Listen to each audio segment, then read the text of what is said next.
आज देखिए वेक्टर में हम लोग क्या देखेंगे, डायरेक्शन रेशियो और डायरेक्शन कोसाइन। समझिए क्या देखेंगे, डायरेक्शन रेशियो। ऑलरेडी देखो जितना जो चीजें था वो सारा हम लोग डिस्कस कर लिए थे, direction ratio and direction cosine. अब ये देखिए जो डायरेक्शन रेशियो होगा और डायरेक्शन जो कोसाइन होगा यह 3D ज्योमेट्री में भी पढ़ेंगे, मतलब वेक्टर के बाद जब पढ़ेंगे ना तो उसमें भी आपको डायरेक्शन रेशियो और डायरेक्शन कोसाइन होगा। कहीं ना कहीं जब 3D ज्योमेट्री जब पढ़ेंगे 3 डायमेंशनल, इसके बाद ही समझिए उसमें भी वेक्टर का यूज होगा, तो उसमें भी देखो डायरेक्शन रेशियो और डायरेक्शन कोसाइन होगा, थोड़ा सा डिफरेंट रहेगा वहां पर।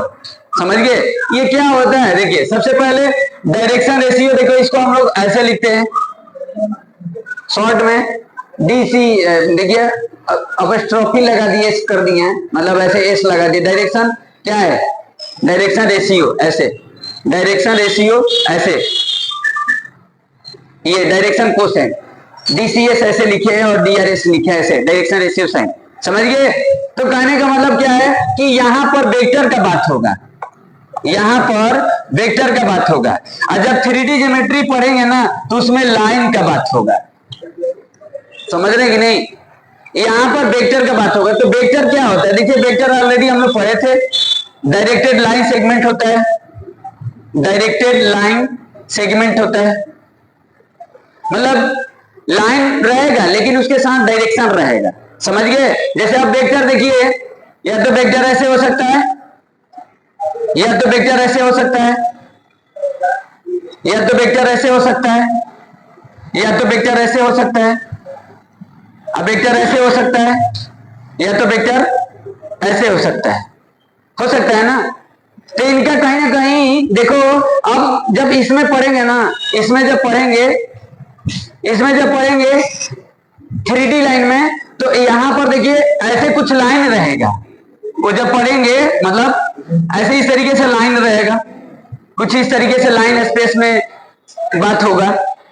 समझ रहे कि नहीं? हेलो, जैसे देखिए अगर हम आप इसे समझाने से पहले अगर हम ये बात करें, अब देखिए इसका अगर डायरेक्शन अगर बताना होगा इस वेक्टर का, आप बताइए अगर इस वेक्टर का डायरेक्शन बताना होगा तो क्या बताएंगे? देखो ये ईस्ट होता है, ये नॉर्थ होता है, और ये साउथ होगा, और ये सॉरी ये वेस्ट और ये नॉर्थ हो गया ना।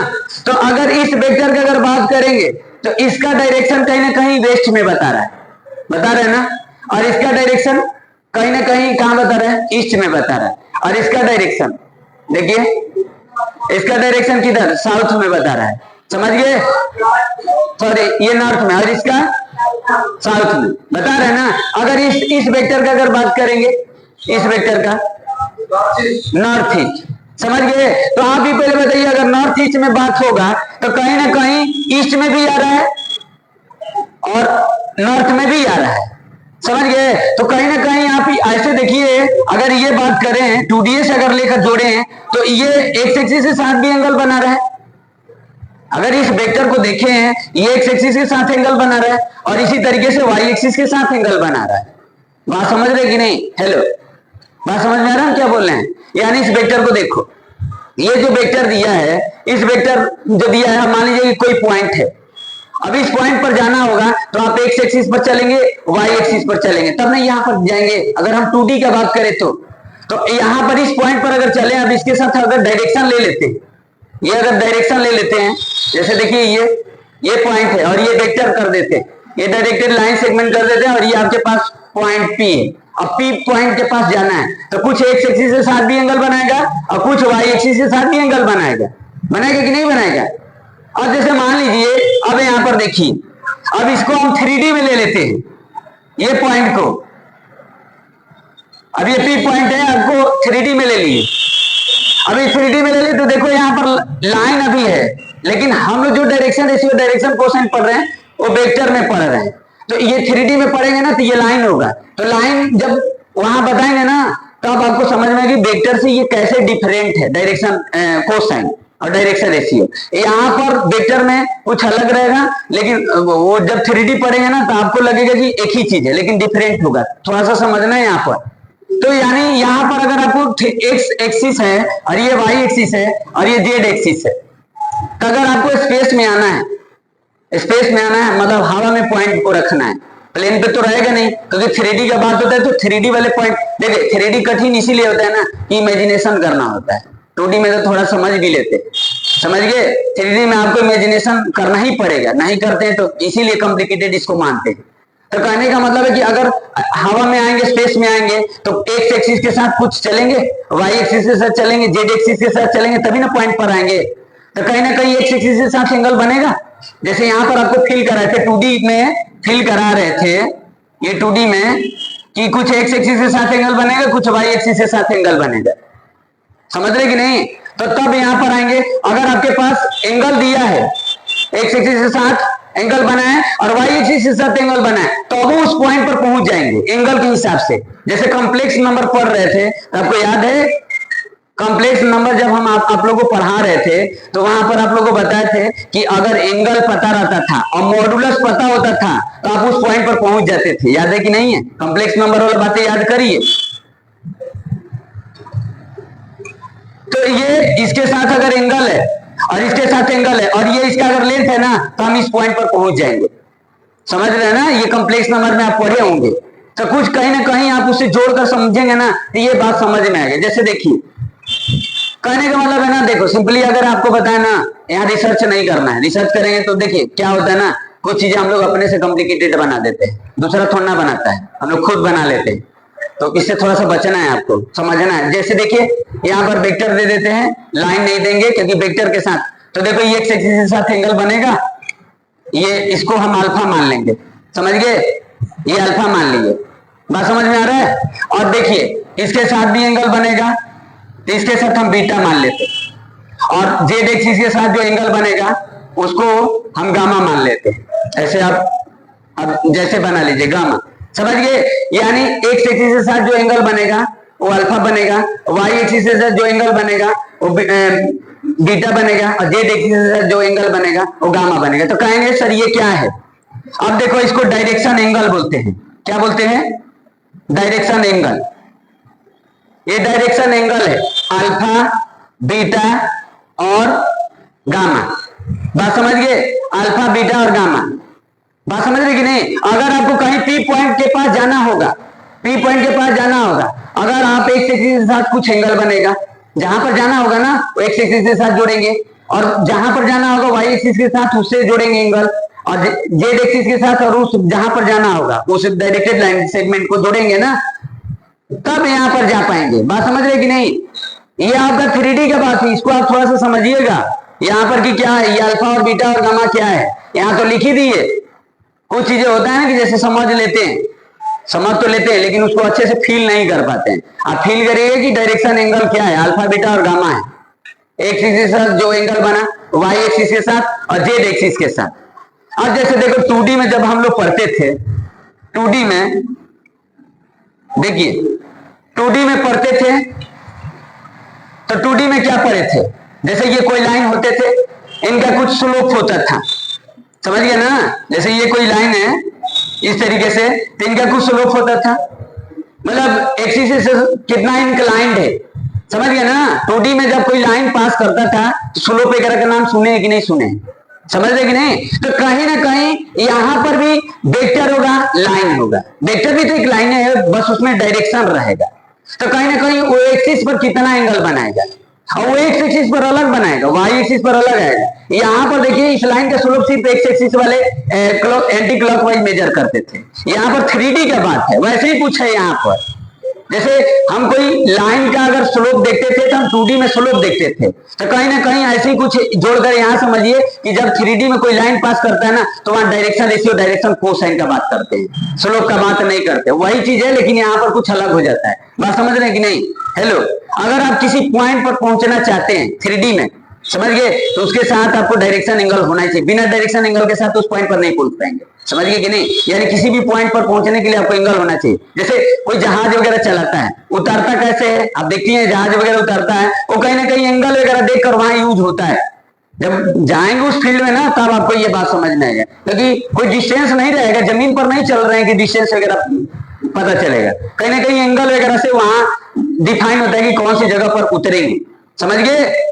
तो ये एंगल वगैरह थोड़ा सा देखिए, जब आप इंजीनियरिंग वगैरह का स्टूडेंट रहे ना तब वहां पर ये बात समझ में आएगा। जैसे देखिए मतलब कुछ प्रैक्टिकली कराएगा या कुछ टेक्नोलॉजी वगैरह के हेल्प से कराएगा। देखो ज्यादा टेक्नोलॉजी के यूज करके भी समझते हैं तो सही नहीं है, समझ गए ना। क्योंकि आप जिंदा टेक्नोलॉजी पर रहेंगे तो फिर आपको जीने से क्या फायदा। इससे अच्छा कि मशीनें नहीं काम करेगा। सोचो, समझ रहे कि नहीं।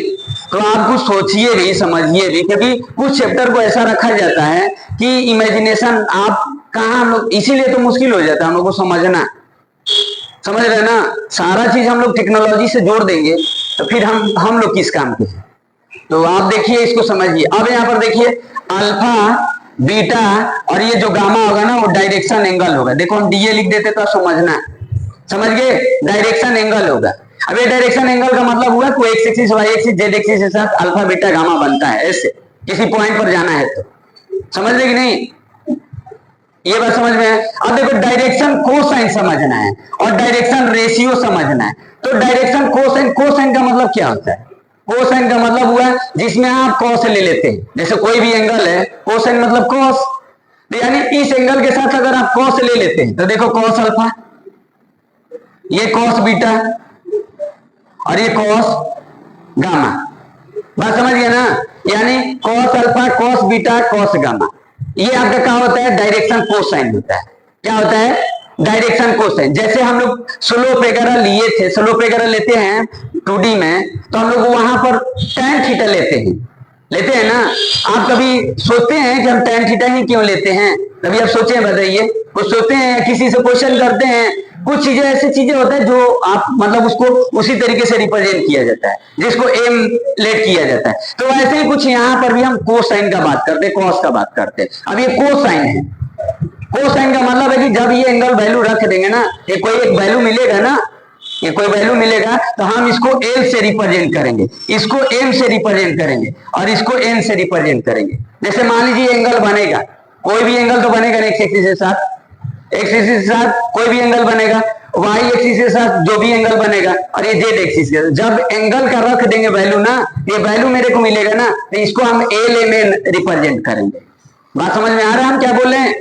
हेलो बच्ची, समझ में आ रहा है। अभी देखिए, अब जैसे हम आपको यहाँ पर लिखे हैं, वेक्टर एक लिखे हैं 2i cap plus 3j cap और प्लस 4k कैप, यहाँ पर देखिएगा।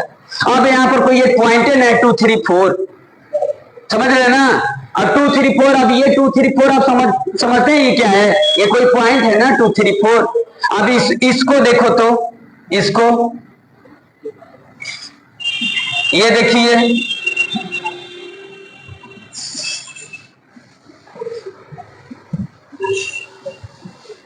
ये 1/√3i cap 1/√3j cap 1/√3k cap.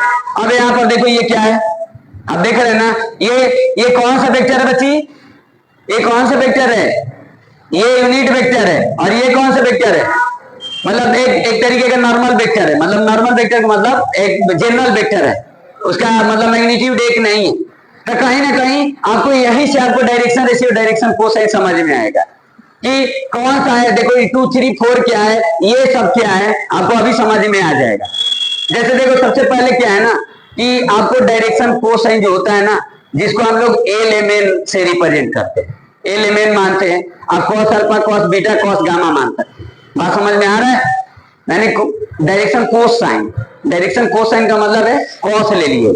जो डायरेक्शन एंगल है ना उसके साथ अगर कॉस ले लेते तो डायरेक्शन कोसाइन हो जाता है। आप कहेंगे सर डायरेक्शन कोसाइन अगर समझाना होगा तो आप क्या समझाएंगे, समझ रहे ना। डायरेक्शन कोसाइन अगर समझाना होगा तो क्या समझाएंगे, तो बोलेंगे डायरेक्शन कोसाइन क्या होता है, क्या बताएंगे। आपके पास कुछ आंसर होना चाहिए ना डायरेक्शन कोसाइन के लिए।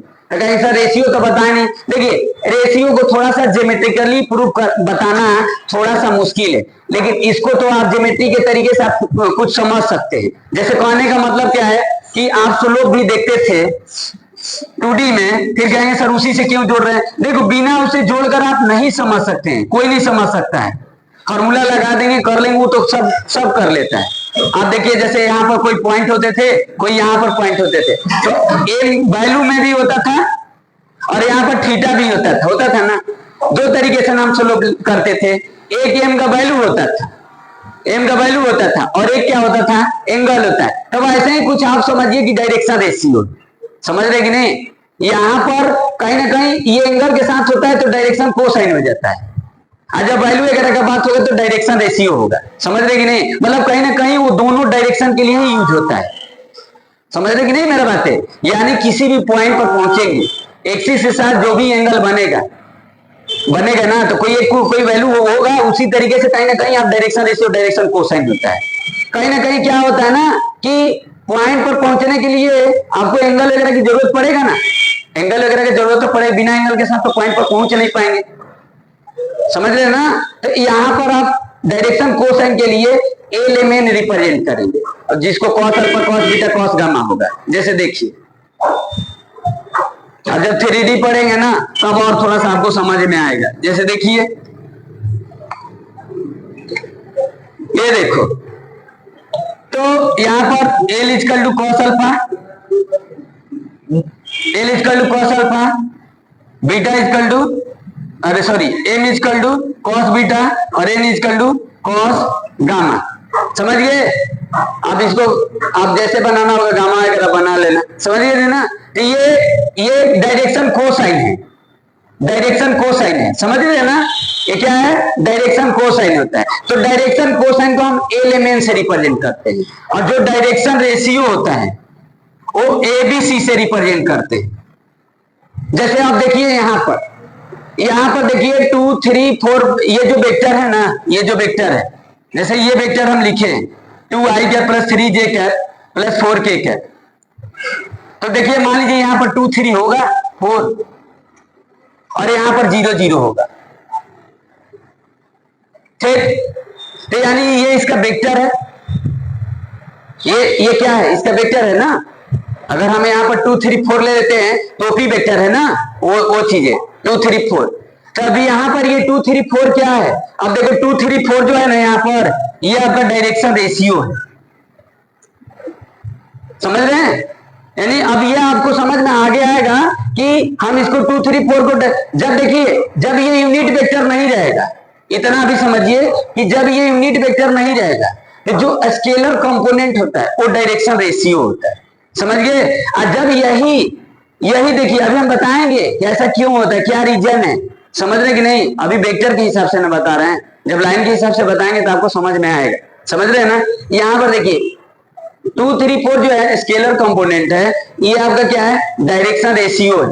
लेकिन जब अगर यूनिट वेक्टर रहेगा, जो यूनिट वेक्टर रहेगा, अब ये क्या हो जाएगा, ये एलिमेंट हो जाएगा, ये एल हो जाएगा, ये एम हो जाएगा, ये एन हो जाएगा। बात समझ में आ रहा है। तो आप भी पहले बताइए, अगर आप सोचो, अगर इस वेक्टर को आपको यूनिट वेक्टर बनाना होगा तो आप कैसे बनाते थे, आप सोचिए कैसे बनाते थे। जैसे ये एक वेक्टर है 2i cap plus 3j cap plus 4k cap, तो आपको यूनिट वेक्टर बनाना है तो आप क्या करेंगे, यूनिट वेक्टर बनाने के लिए क्या कर देंगे, इसे मॉडुलस से डिवाइड कर देंगे, क्या हो जाएगा बोलिए, 4 9 और 16 29 आई कैप, और 3/√29 जे कैप, और 4/√29 के कैप। बात समझ में आया। तो आप अगर एल का बात अगर करें तो क्या हम एल का बात हम ऐसा कर सकते हैं, ए अपॉन में अंडर रूट में A square plus B square plus C square. M के जगह पर ऐसा करें बी अपॉन में अंडर रूट में A square plus B square plus C square.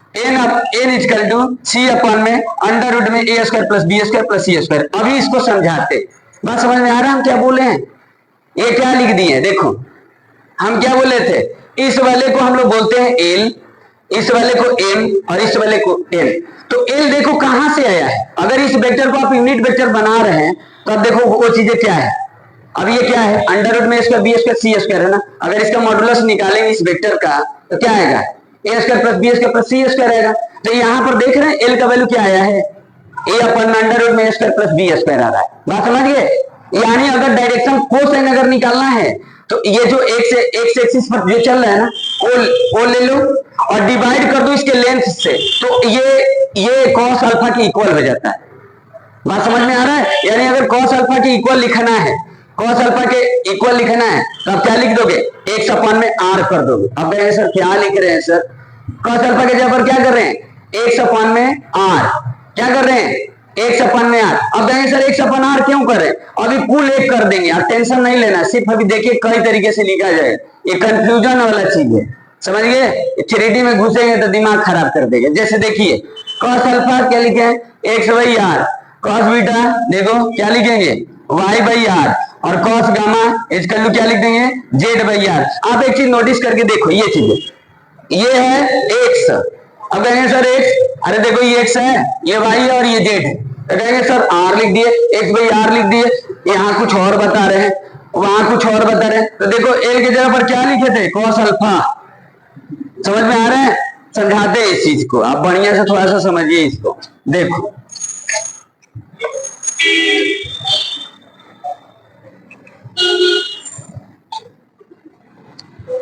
Jagjit सो रहे बाबू,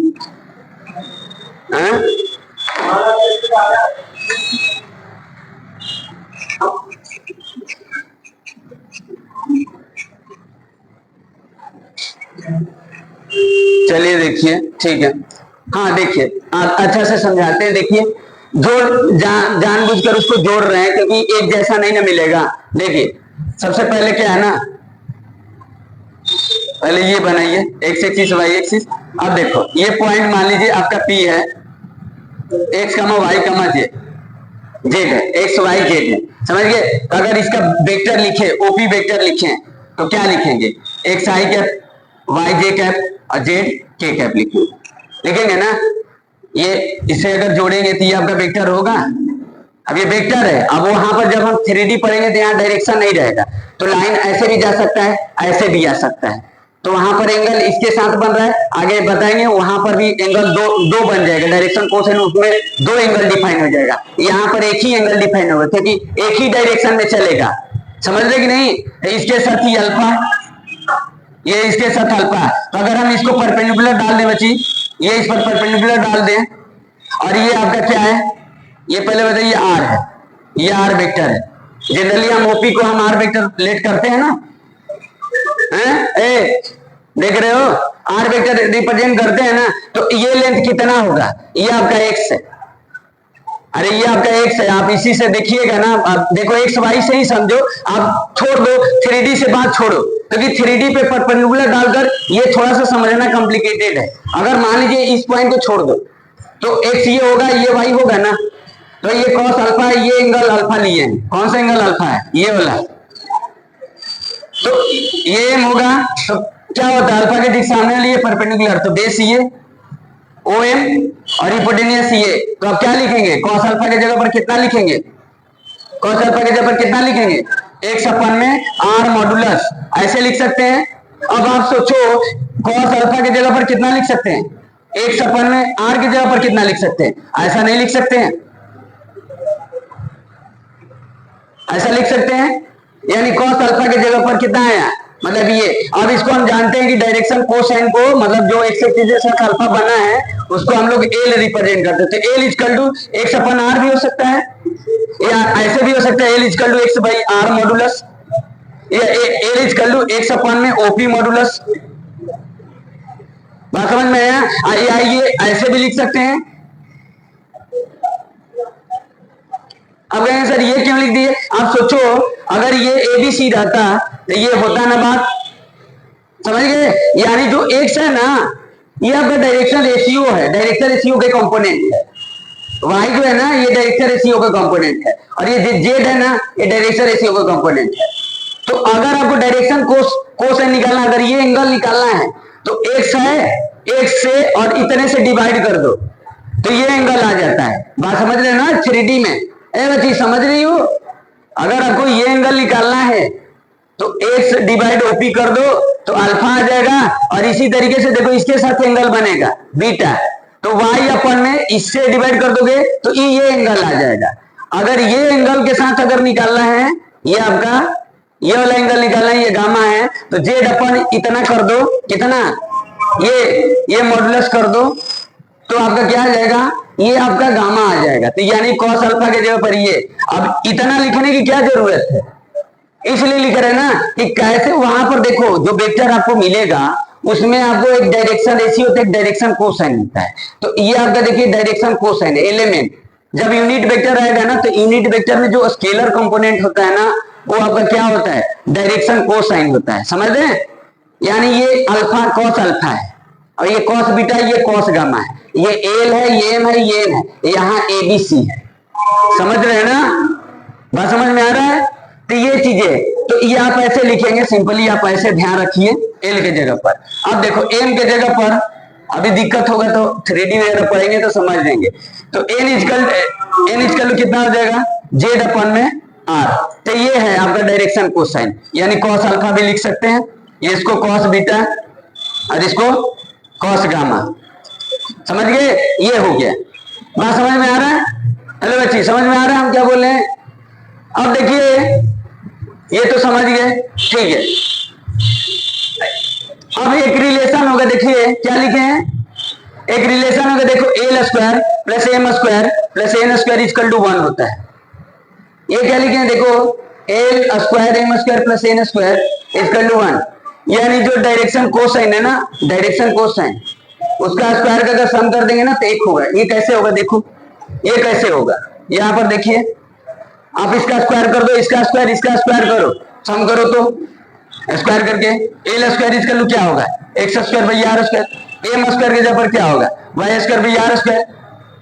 फिर देखना, फिर रखेंगे समझ में आपको आएगा। फिर इसके बाद एन स्क्वायर इसका लो Z square by are square. अब ये तीनों को जोड़ो, तो ये तीनों को जोड़ो, अगर तीनों को ऐड करेंगे तो क्या मेरे को मिलेगा, बताओ क्या मिलेगा। जैसे देखिए यानी l square plus m square plus N square equal to कितना हो जाएगा, x square by are square और फिर ये x square by are square, y square by are square और जेड बाई आर स्क्वायर। अब यहाँ पर देखो ये दोनों का एलसीएम, ये तीनों का एलसीएम लेंगे तो आर स्क्वायर, तो x square plus y square plus z square. अब यहाँ पर देखो हम क्या लिखे थे, अगर इसका मॉडुलस निकाले तो क्या आएगा, x square plus y square plus z square, ये आएगा। अब यहाँ रख देंगे तो क्या आएगा, आर स्क्वायर भी आर स्क्वायर इक्वल टू 1। ये बात समझ में आया, हेलो हीरो समझ में आया कुछ बातें। अब देखिए, अब जोड़कर बता रहे हैं, अभी चीज को देखो तो ये फार्मूला समझ गए बच्ची, कौन सा फार्मूला, ये वाला फार्मूला समझ गए, l square plus m square plus N square equal to क्या होता है, 1 होता है। ये आप ऐसे भी लिख सकते हैं ना, cos square alpha plus cos square beta plus cos square gamma equal to 1, ऐसे भी लिख सकते हैं। समझ में आ रहा है, बात समझ में आया, ये चीजें। चलिए फिर से समझा देते हैं एक बार, देखो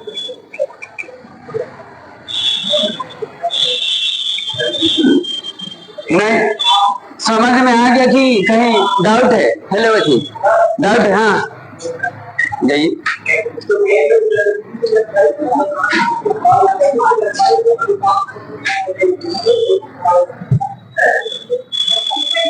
हाँ देखिए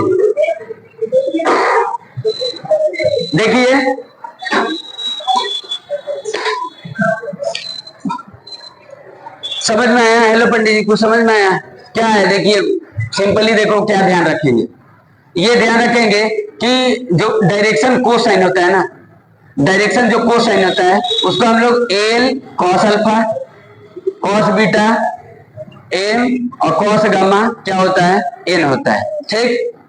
और जो जनरली हम लोग डायरेक्शन रेशियो लेट करते हैं ना वो एबीसी से रिप्रेजेंट करते हैं, समझ गया ना। ये स्केलर कंपोनेंट होता है, जो भी एक पॉइंट दिया रहेगा ना, जब वो यूनिट वेक्टर नहीं रहेगा ना, वेक्टर में आप इतना ही अभी समझिए, जब 3D पढ़ेंगे ना तब आपको और थोड़ा सा फील कराएंगे कि डायरेक्शन रेशियो क्या होता है और डायरेक्शन कोसाइन। डायरेक्शन कोसाइन तो समझ ही गए, एंगल बनेगा किसी पॉइंट पर जाएंगे तो उसके लिए डायरेक्शन दिखाने के लिए होता है, तो बिना डायरेक्शन के साथ आप किसी पॉइंट पर नहीं पहुंच सकते, और डायरेक्शन दिखाने के लिए आपको एंगल जरूरी है, बात समझ गए ना।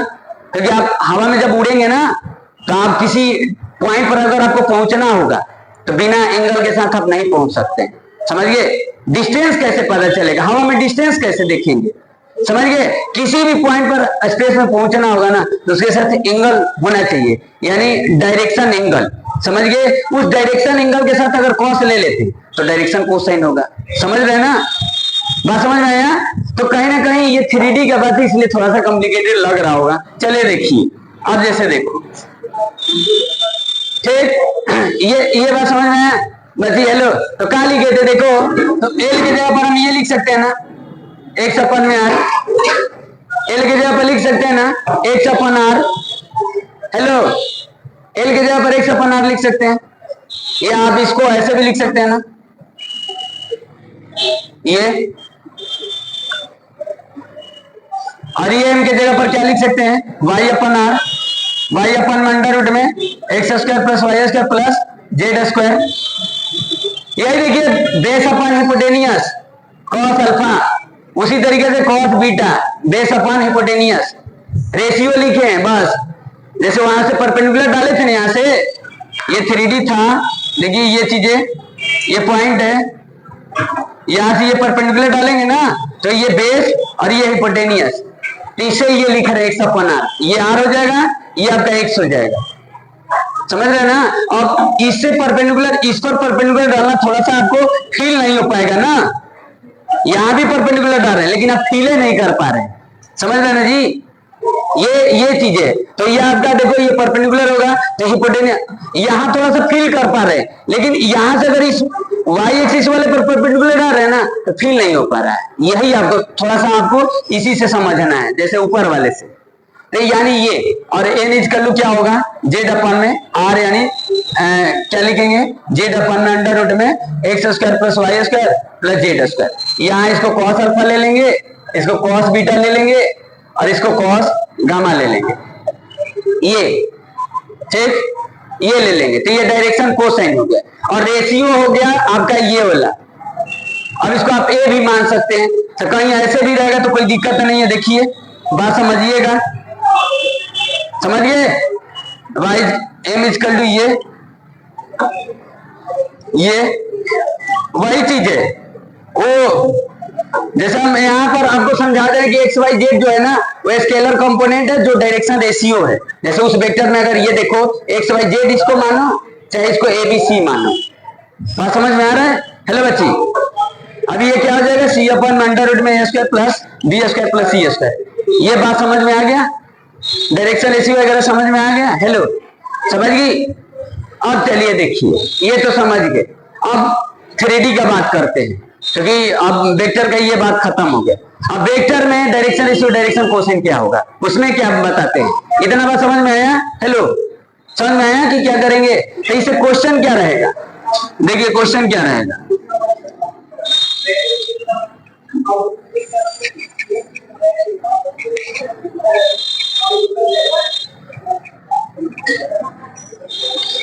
अगर वेक्टर में अगर क्वेश्चन वगैरह का बात करें कि डायरेक्शन रेशियो और डायरेक्शन कोसाइन निकालो, तो कैसे निकालेंगे? जैसे एक ट्रेंगल है, हम आपको बताते हैं। जैसे देखिए, एक मान लीजिए एक ट्रेंगल है आपके पास, ये देखो ये एक ट्रेंगल है और ये आपके पास पॉइंट है 1 2 3, 0 -1 2 और ये 3 1 2। हम वेक्टर एज्यूम करके चलते हैं, हम 3D वगैरह का पॉइंट नहीं लिए हैं, मतलब इसमें कहीं ना कहीं डायरेक्शन वगैरह का बात कर रहे हैं, समझ गए? अब हम मान लीजिए हम ए बी का डायरेक्शन कोसाइन निकालना चाहते हैं। क्या निकालना चाहते हैं? ए बी का डायरेक्शन कोसाइन, ए बी का डायरेक्शन कोसाइन चाहते हैं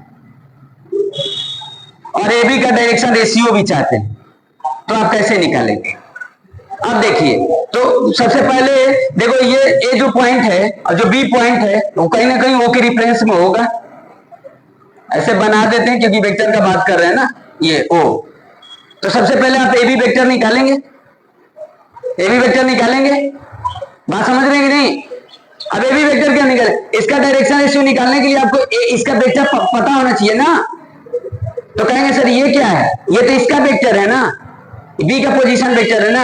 अब वो भी क्या होगा आपके पास, वो भी वेक्टर क्या होगा, 0 i cap minus j cap plus 2k cap, और वो ए क्या होगा, वो ए आपके पास हो जाएगा i cap 2j cap plus 3k cap, ये होगा।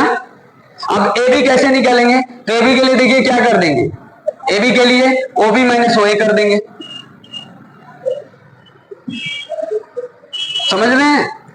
अब ये क्या होगा, माइनस करिए, इसमें से कितना आ जाएगा, minus i cap minus 3j cap और ये माइनस के कैप लिख दिया, समझ में आ गया ना, माइनस कर दिए। अब इस चीज को देखो, ए बी वेक्टर को देखो कि आपका ए वेक्टर है कि ये यूनिट वेक्टर है। अब इस चीज को देखो, बात समझ रहे हैं, हेलो, ये बात समझ में आ रहा है? तो ये आप इस वेक्टर को पहचानो, इस वेक्टर को अगर पहचानो, इसका अगर मॉडुलस -1 का होल स्क्वायर और -3 का होल स्क्वायर और -1 का होल स्क्वायर अगर ये इसके इक्वल नहीं है, मतलब ये A square plus B square plus C square equal to not एक नहीं है, समझ गए? तब यहां पर ए बी सी क्या होगा, डायरेक्शन रेशियो होगा। आ रहा बात समझ में, हम क्या बोल रहे हैं? क्योंकि यहां पर डायरेक्शन कोसाइन में क्या था, l square plus m square plus N square equal to not एक, सॉरी एक था। तो आप सोचो कि अगर ये एक हो जाएगा, ये एक हो जाएगा, तो यहां पर तो एबीसी डायरेक्शन कोसाइन हो जाएगा। बात समझ में आ रहा है कि नहीं? हेलो, कुछ समझ में आ रहा है? नहीं आ रहा है ना? Good, very good. जैसे इतना समझ में आया हम क्या चाहते हैं? देखिए मेरे पास एबीसी एक ट्रायंगल था, देखो हम आपको इसलिए घुमा रहे हैं ना कि घूम जाएंगे ना, वो कोनो पढ़ेंगे ना तो घुमा देगा तो आप कर लेंगे, समझ गए? जैसे देखिए सीधा हिसाब नहीं रहेगा तो कैसे करेंगे, और इंटरमीडिएट में इतना टेढ़ा कोई नहीं जाएगा, समझ गए? टेढ़ा रहेगा जब थोड़ा बढ़िया बुक पढ़ेंगे। तो देखो ए आपके पास पॉइंट था, बी आपके पास पॉइंट था, सी आपके पास पॉइंट था। अभी आप कुछ अच्छा फील कर रहे हैं डायरेक्शन कोसाइन वगैरह लेकर? चलिए देखिए फिर बात करेंगे 1 2 3। थोड़ा हमको लग रहा है कि हम अच्छा नहीं फील कर पा रहे, देखो अदर ने आप लोग कर रहे होंगे। देखो 1 2 3 एक पॉइंट है, बी आपके पास देखो 0 -1 2 है और 3 1 2 है। ये आपके पास एक ट्रायंगल था, हम चाहते थे ना कि एबी का डायरेक्शन रेशियो निकालिए। डायरेक्शन रेशियो का मतलब है कि ये कोई पॉइंट है उसके पास पहुंचना है, मतलब जब इसका एक वेक्टर निकाल लेंगे ना, इसका जब हम वेक्टर निकाल लेंगे तो एक वेक्टर जो निकालेंगे वो कोई उस वेक्टर का जो कंपोनेंट होगा ना वो एक पॉइंट होगा, उस पॉइंट पर जाना है। तो उस पॉइंट पर पहुंचने के लिए आपको एंगल होना चाहिए ना। देखिए कितना दूर का सोचिए, समझ रहे कि नहीं? आप थोड़ा दूर से सोचो कि क्या हम निकाल रहे हैं। निकाल तो जरूर लेंगे, लेकिन ये नहीं सोच रहे कि हम क्यों निकाले, क्या निकाल रहे हैं, नहीं समझ में आ रहा है। निकाल तो ले लेंगे, निकाल तो सब लेता है, तो सब में और आप में अंतर है क्या रहेगा? तो चलिए देखिए, तो हम क्या कर रहे हैं, सबसे पहले हम इसका वेक्टर निकालते हैं। मतलब कुछ ऐसे अगर हम 3D लेकर चलते हैं तो ये इसका हम वेक्टर पता करते हैं। अब ये पी पॉइंट है, ओपी वेक्टर निकालेंगे। अब ओपी का मतलब है एबी वेक्टर, समझ रहे हैं ना? एबी वेक्टर निकालेंगे, तो एबी वेक्टर निकालेंगे लिए क्या करेंगे, बी के पोजीशन वेक्टर में से ए के पोजीशन वेक्टर को माइनस कर देंगे। अब यही 3D में बात होगा तो हम डायरेक्ट लिख देंगे डायरेक्शन रेशियो, समझ रहे हैं ना? यहां वेक्टर लेकर चल रहे हैं, तो यहां देखिए ए बी के जगह पर हम ये लिख दिए, ओ बी माइनस ओ ए कर दिए, इस वेक्टर में से इस वेक्टर को माइनस कर दिए, ये वेक्टर मेरे को मिला। अब इस वेक्टर को पहचानिए किस टाइप का वेक्टर है, यूनिट वेक्टर है कि आपका वो जनरल वेक्टर है, मतलब जिसका मॉडुलस एक नहीं है। अब देखिए इसको कंपेयर करो, A I cap B J cap plus C K cap, ये आपके पास कोई एक वेक्टर है। अब यहाँ पर देखिए -i कैप -3j कैप और -k कैप। तो जब ये इसका मॉडुलस निकालेंगे, मॉडुलस कैसे निकालेंगे? तो मॉडुलस का मतलब क्या जी? मॉडुलस का मतलब यही ना,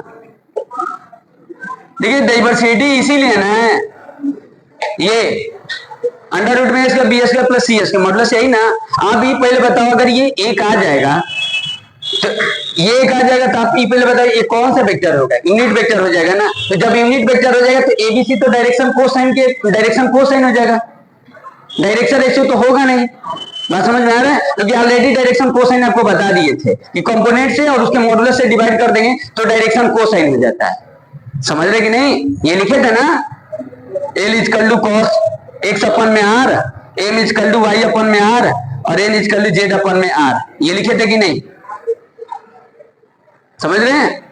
तो ये चीजें हैं। अभी इतने अपन में मॉडुलस से डिवाइड कर दो तो नीचे वाले को हम देख लेंगे। तो आप देखो -1 का होल स्क्वायर, -3 का होल स्क्वायर और -1 का होल स्क्वायर, ये एक नहीं है।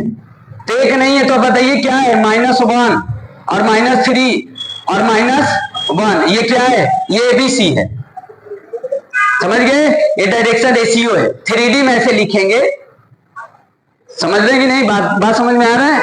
अब देखिए, अब 3D में तो पॉइंट लिखेंगे, इसमें तो डायरेक्शन रेशियो का मतलब है आपको एक वेक्टर लिख देना है, समझ रहे ना? वेक्टर में ही आंसर देते, मतलब यही आपका डायरेक्शन रेशियो है, समझ रहे कि नहीं?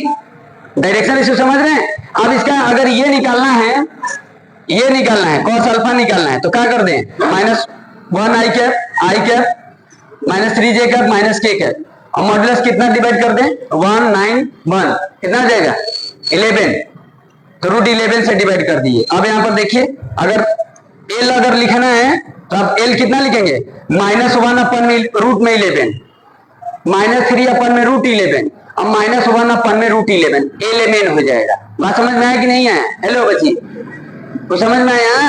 अरे समझ में आया कि नहीं? ये आपके पास वेक्टर है -i cap minus 3j cap minus k cap. ज्यादा मोबाइल चलाने पर नींदे आएगा। चलिए देखिए, ये ठीक, क्योंकि इसमें 2-3 लोग सो रहे हैं। ऐसे पढ़ाई होगा आप लोग का, यशस्वी आप बड़ी सोती हो। चलिए देखिए, यहाँ पर देखिए क्या हो जाएगा, l के जगह पर -1 अपन में √11, m के जगह पर क्या हो जाएगा -3 अपन में √11, और n के जगह पर -1 अपन में √11। अब बाद में सोचेंगे ना कि थोड़ा सा ऐसे मिल जाए, समझ गया ना? जिंदगी में ऐसे नहीं होगा बच्ची। आप लोग सोइए आराम से, कोई दिक्कत नहीं, घर पर सोइए। l के जगह पर क्या हो जाएगा, मत आइएगा कल से, सही में सोना है तो मत आइए, बेकार है। l इक्वल टू -1 अपन में √11, देखते हैं तो बेकार हमको लगता है ना, समझिए? क्योंकि मेरे सामने जब हम काम कर रहे हैं और कोई ऐसे बैठा है कुछ कर नहीं रहा है, हम उसको बेकारे समझते, सही बता रहे हैं, और भाई हो चाहे बहन हो चाहे कोई भी, ये समझ गया? अच्छा तुम लोग ये समझ में आया? हेलो, समझ में आया कि नहीं आया? ठीक है, चलो देखो,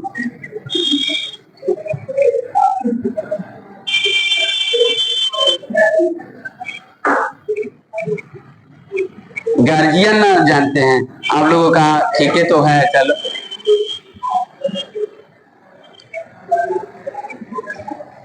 अब मोटिवेशन की जरूरत पड़ रहा है, पहले मोटिवेशन की जरूरत नहीं पड़ रहा है। सोशल मीडिया आपके बारे में जान जा रहा है, आपसे पूछ रहा है कि कौन सा फिल्म आप देखते हो, समझिए, कौन सा क्या चीज आपको अच्छा लगता है, जान जाएगा, आपसे पूछ लेगा, आप आंसर जरूर दे देंगे। इतना तो बुद्धि है नहीं, आंसर दे देंगे, वो आपके हिसाब से वीडियो बनाने लगेगा।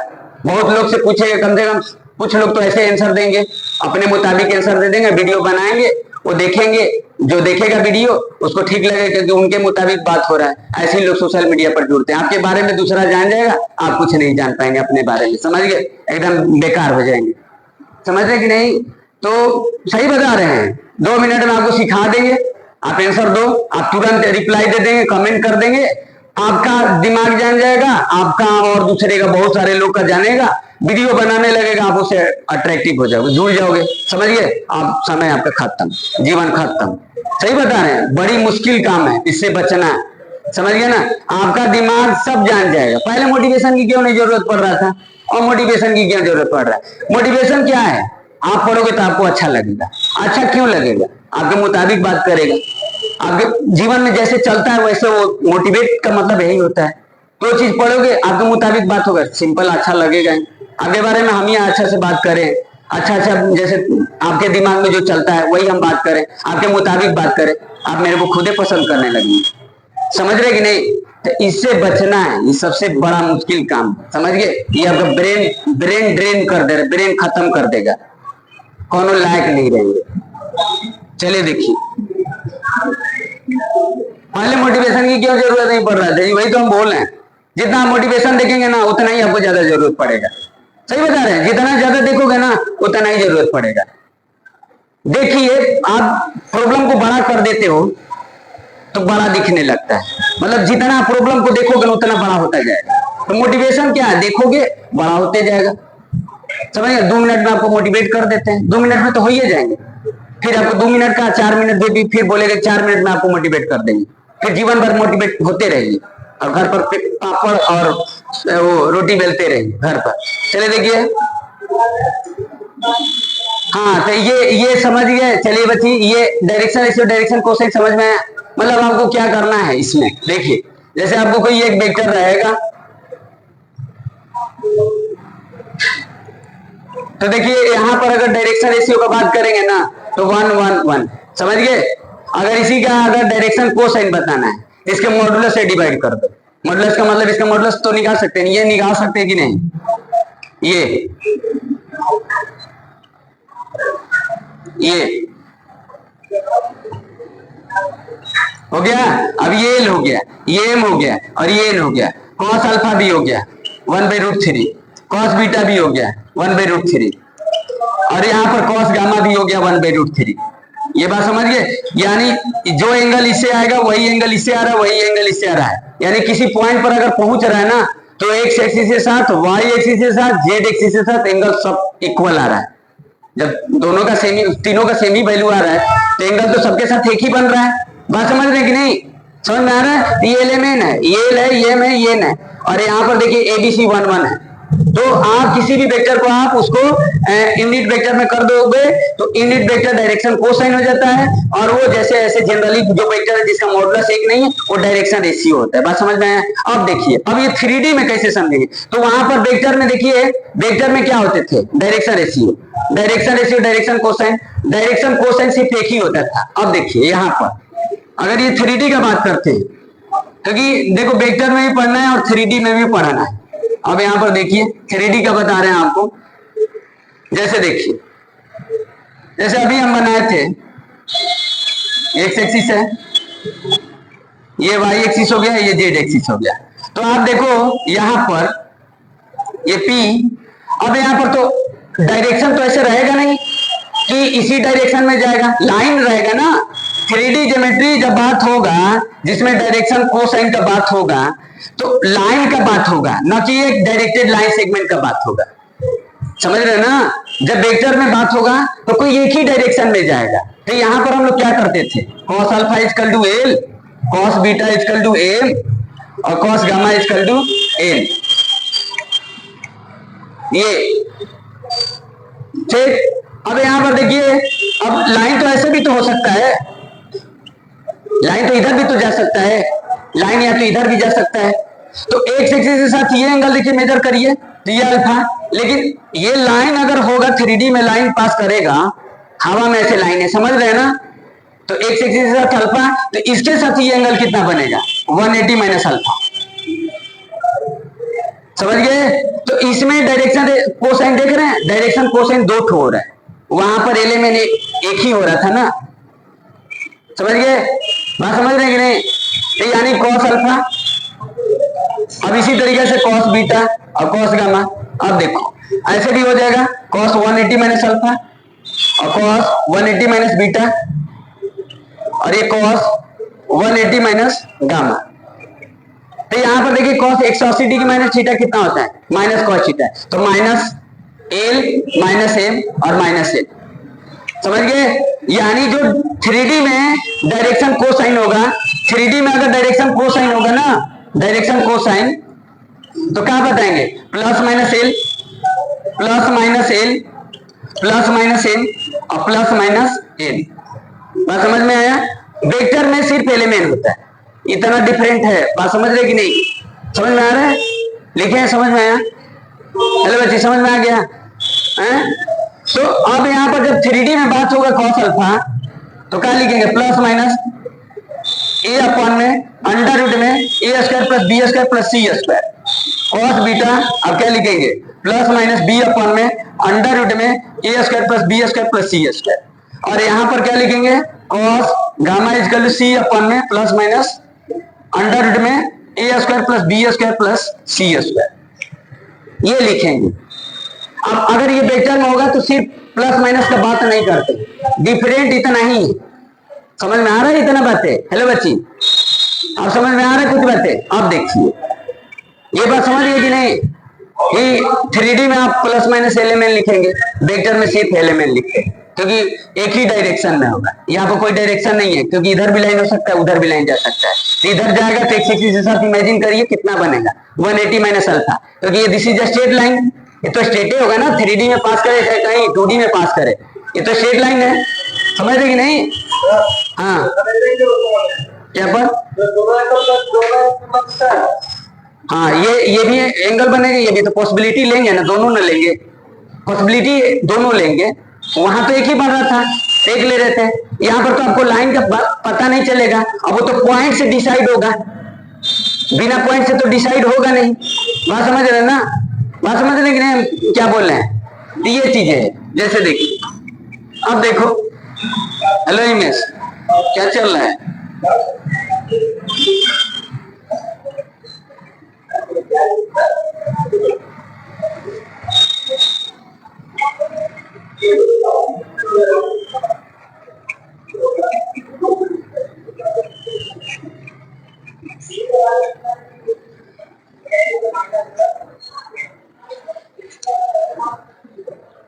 देखिए, ये समझ गया, डायरेक्शन कोसेंट डायरेक्शन रेशियो वगैरह समझ गए? हेलो बच्ची, समझ गई कि कोई डाउट है?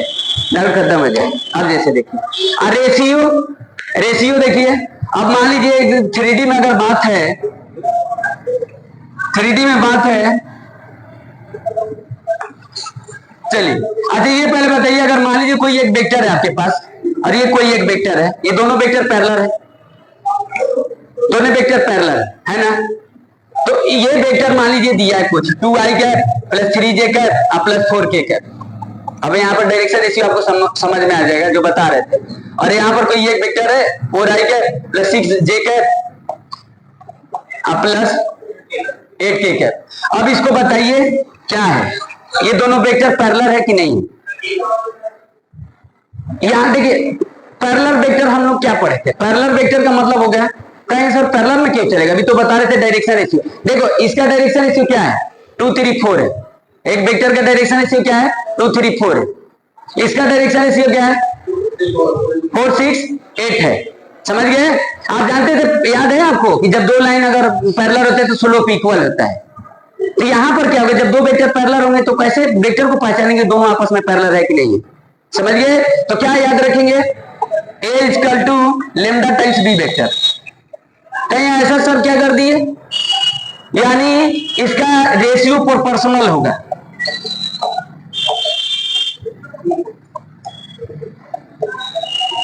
यानी दोनों वेक्टर पैरेलल हो गए।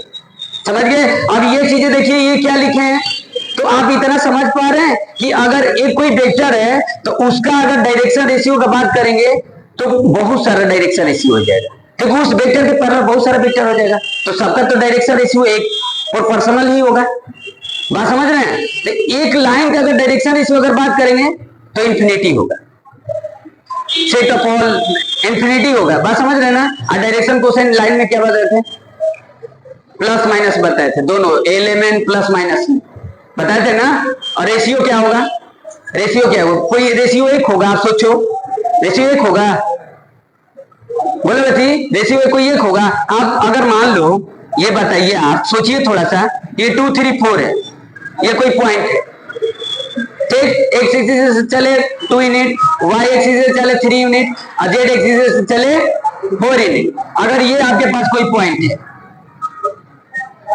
4 6 8, एक्स एक्सिस पर एक्स एक्सिस पर कितना चले 4, वाई एक्सिस पर 6, जेड एक्सिस पर 8। तो बताइए क्या एंगल में कोई डिफरेंट होगा, क्या एंगल वगैरह में कोई डिफरेंट होगा, हो सकता है? सोचिए थोड़ा सा, कहीं ना कहीं वही चीज बता रहे हैं। आप समझ पा रहे कि नहीं, समझ रहे हैं? चले कुछ सोचने के लिए छोड़ देते। यानी देखो जी क्या करेंगे, जब दो वेक्टर अगर पैरेलल होगा, जब दो वेक्टर पैरेलल होगा क्या होगा, उनके जो स्केलर कंपोनेंट है डायरेक्शन रेशियो प्रोपोर्शनल होगा। क्या होगा,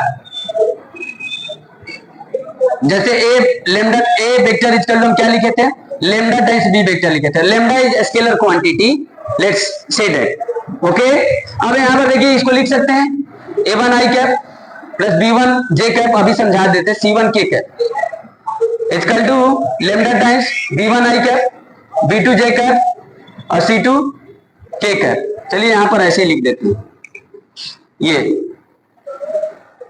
यहां पर हम इसको लिख देते a2 और ये थे। अब बताइए, अब कंपेयर करिए कोएफिशिएंट को देखकर, तो क्या आएगा आपके पास a1 अपन b1, a2 अपन में b2 और a3 अपन में b3 इक्वल टू लेमडा आएगा। कुछ समझ में आ रहा है बातें? तो बात समझ गए कि नहीं, ये बातें जो बता रहे थे समझिए। हेलो बच्ची, समझ में आ रहा है कि कैसे वेक्टर को हम पैरेलल देखेंगे, तो वेक्टर पैरेलल है कि नहीं है। तो वेक्टर पैरेलल के लिए यही करेंगे, यानी एक लाइन का अगर डायरेक्शन रेशियो बात होगा तो इंफिनिटी होगा। आप किस इंटू करते जाओ, जैसे कोई एक पॉइंट ले लो 3D में, अब उसमें किसी स्केलर से इंटू करते जाओ, समझ गए? तो डायरेक्शन रेशियो बदलता जाएगा लेकिन सबका एक ही होगा और पर्सनल होगा सब आपस में। बात समझ में आया? हेलो, समझ रहे हैं? अब जैसे देखिए अभी क्या बता रहे थे, जोड़िए।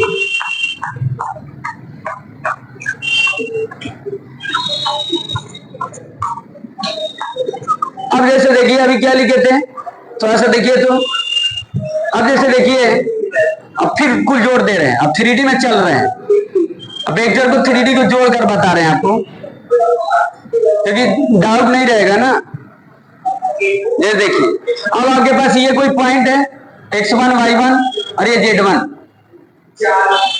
अगर हम इसका वेक्टर अगर निकाले बच्ची, ओपी वेक्टर निकाले, अगर वेक्टर के हिसाब से देखें तो क्या आएगा, x1 i cap, y1 j cap और z1 k कैप। अगर हम बोले कि आप इसका बताइए डायरेक्शन रेशियो क्या होगा, x1 y1 z1 बताएंगे ना। अगर x1 का होल स्क्वायर, y1 का होल स्क्वायर, z1 का होल स्क्वायर अंडर रूट में 1 नहीं होगा तो होगा ना, समझ गए? तो देखिए अगर इसका अगर हम 3D में बात करें तो ओपी का अगर, अब ओपी को हम लाइन ले लेते हैं तो हम देखिए x1 माइनस 0, y1 माइनस 0 और z1 माइनस 0, तो यानी x1 y1 z1। तो ये बात समझ में आया? क्या हम किए, यानी 2 पॉइंट से माइनस कर दिए स्केलर कंपोनेंट से। अब जैसे मान लीजिए मेरे पास 2 पॉइंट है, जैसे ये कोई पॉइंट था ए और बी और सी एक ट्रायंगल था। अब देखिए ये अब मान लीजिए 3D का बात कर रहे हैं, जैसे 1 2 3 है और यहाँ पर 2 3 4 है और ये यहाँ पर मान लीजिए 1 0 2 है, ठीक।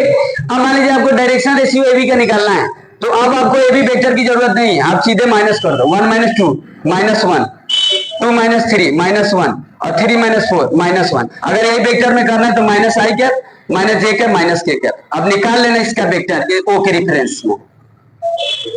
बात समझ में आ रहा है क्या कर रहे हैं? यानी 2 पॉइंट से ये समझ गए। अब कहेंगे सर क्या बता रहे थे, अभी देखिए अभी क्या बता रहे थे, cos alpha equal to l x upon r. अभी उससे जोड़कर देखिए क्या बता रहे हैं, समझ में आ रहा है? कुछ बताइए कि 2 पॉइंट से हम डायरेक्शन रेशियो कैसे निकालेंगे। हेलो, हाँ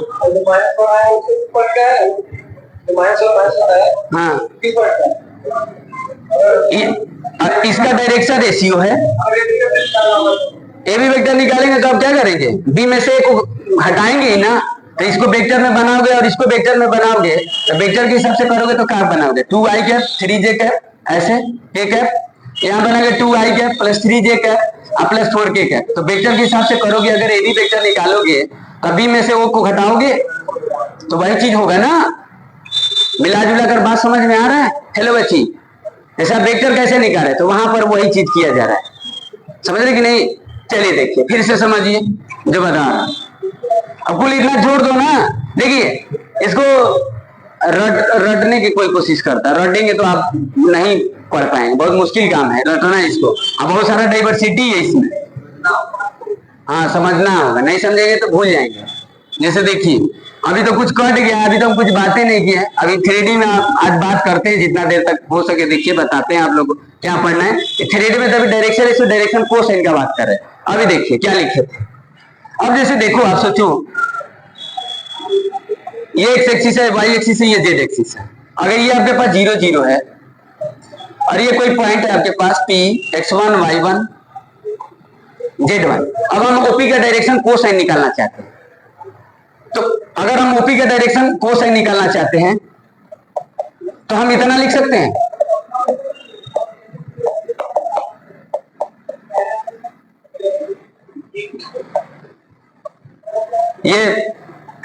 ये चीजें सीधे ऐसे लिख देते हैं।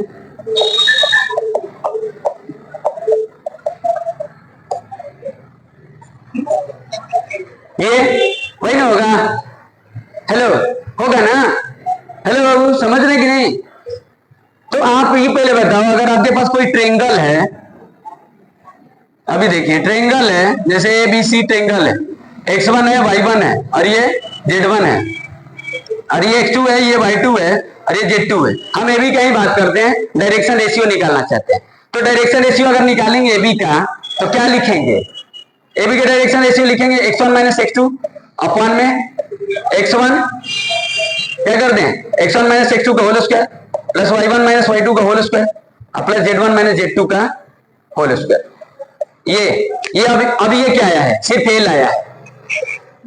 ये क्या कर दे रहे हैं आप, सोचो क्या किए हैं, यानी इसमें से इसको माइनस कर दे रहे हैं तो इसका डायरेक्शन रेशियो आ जा रहा है, और क्या कर रहे हैं x1 माइनस x2 अपन में भी कर दे रहे हैं।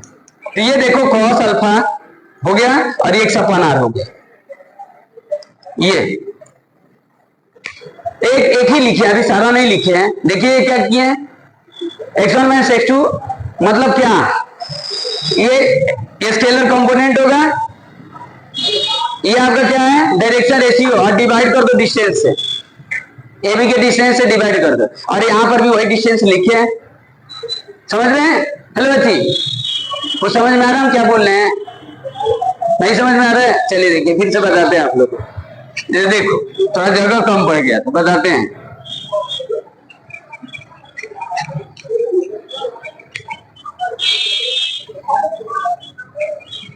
देखिए वीडियो कोई देखेगा तो उसको समझ में नहीं आएगा। अरे चलिए समझिए, वीडियो सबके बस के बात नहीं है देखना, सही बता रहा है, नहीं समझ में आएगा।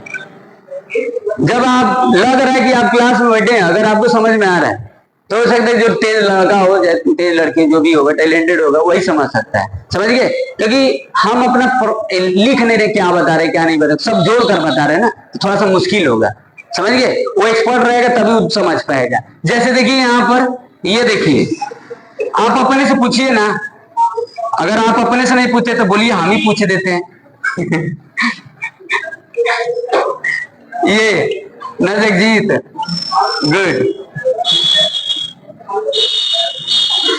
हम 3 पॉइंट अगर दिया है ट्रेंगल में, ट्रेंगल का मान लीजिए साइड का डायरेक्शन रेशियो और डायरेक्शन कोसाइन निकालना है, तो क्या करेंगे, ए बी का डायरेक्शन रेशियो लिखना होगा तो क्या लिखेंगे, x1 minus x2, y1 minus y2 और z1 माइनस z2। आप वेक्टर के हिसाब से समझ रहे हैं कि नहीं, z1 माइनस,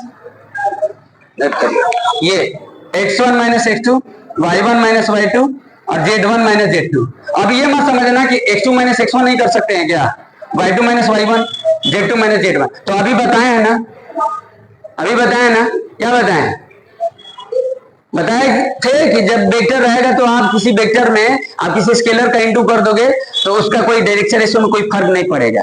तो आप इसमें से इसको माइनस करो चाहे इसमें से इसको माइनस करो, बात एक ही होगा। समझ गए? समझ रहे ना, ये चीज है। तो ये ए बी सी है, क्या है, ए बी सी है, ये ए बी सी है। और डिस्टेंस देखो ए अपन में अंडर रूट में A square plus B square plus C square cos alpha. तो ए यानी क्या, x1 माइनस x2 और A square B square C square का मतलब क्या है, इसका डिस्टेंस मतलब ये x1 माइनस x2 का whole square, y1 minus y2 का होल स्क्वायर और z1 माइनस z2 का होल स्क्वायर। ये आपका क्या है, सिर्फ एल है। समझ रहे कि नहीं?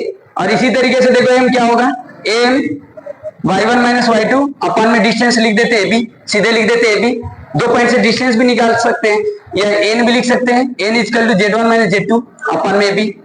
अब यहाँ पर ए बी तो निकाले ही है, पढ़े होंगे 3D में 2 पॉइंट्स अगर दिया तो डिस्टेंस का फॉर्मूला, समझ गए?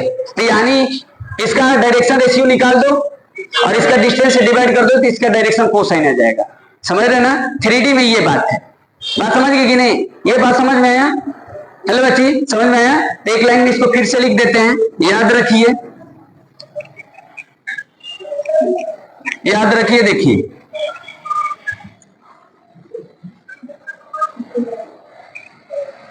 अब देखो अब क्या है, फिर से एक बार एक लाइन में लिख देते हैं। ये देखिए क्या लिखे थे, x1 माइनस x2 अपन में भी, y1 माइनस y2 अपन में भी और z1 माइनस z2, z1 माइनस z2 अपन में ए बी। ये सब क्या है, ये क्या है बच्ची, ये क्या है, ये एल है और ये, सॉरी यहां जगह नहीं, ये एम है और ये एन है।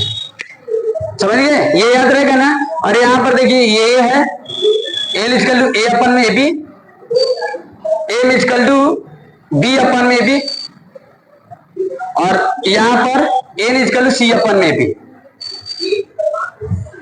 ठीक, समझ में आया? समझ रहे हैं ना, ये चीजें हैं। अब ए निकालना है तो एल इंटू ए भी कर दो तो ए आ जाएगा, डायरेक्शन रेशियो आ जाएगा। और एम इंटू ए भी कर दो तो बी आ जाएगा, डायरेक्शन रेशियो आ जाएगा।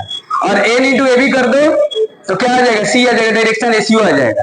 जैसे हम मान लीजिए मेरा क्वेश्चन है कि जैसे मान लीजिए कोई वेक्टर है मेरे पास, वेक्टर से ही लेकर चलते हैं ये, आप बताइएगा थोड़ा सा,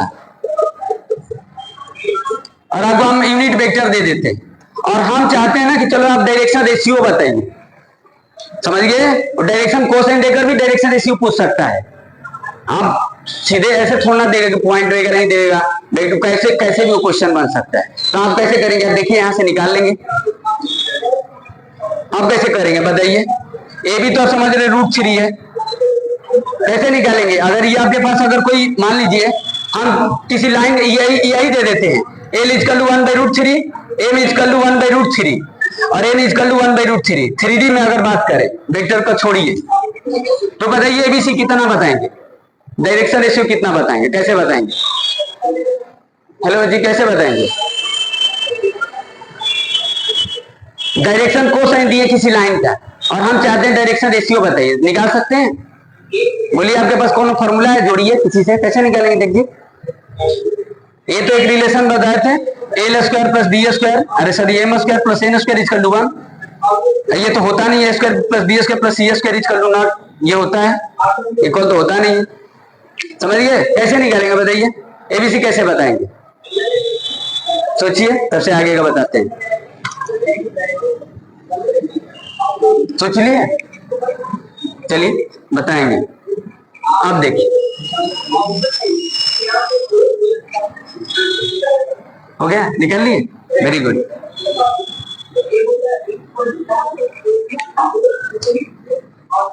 अब चलिए देखिए, अब क्या पढ़ाना है।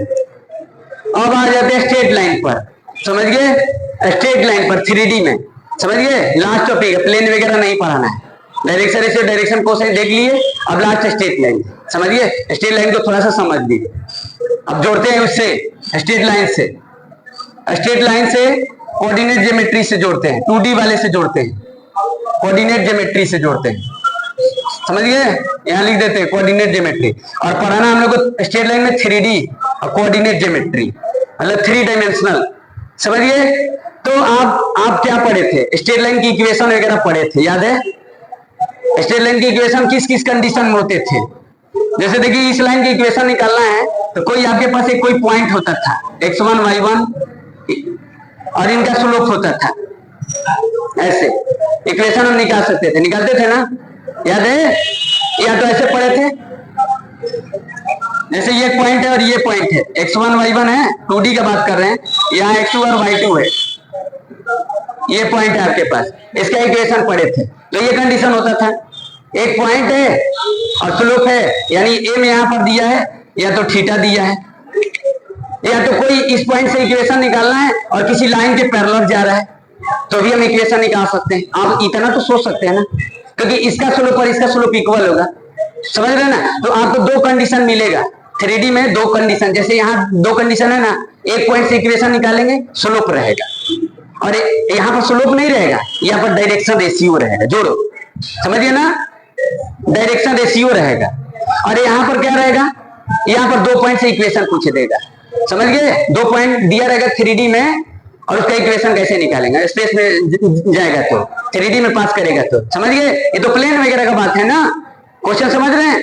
यानी दो ये फॉर्म होगा, एक इसका फॉर्म होता है एक पॉइंट से और स्लोप से दिया है तो y माइनस y1 एम x माइनस x1, ऐसा कुछ नहीं होगा, जब वेक्टर फॉर्म में होगा।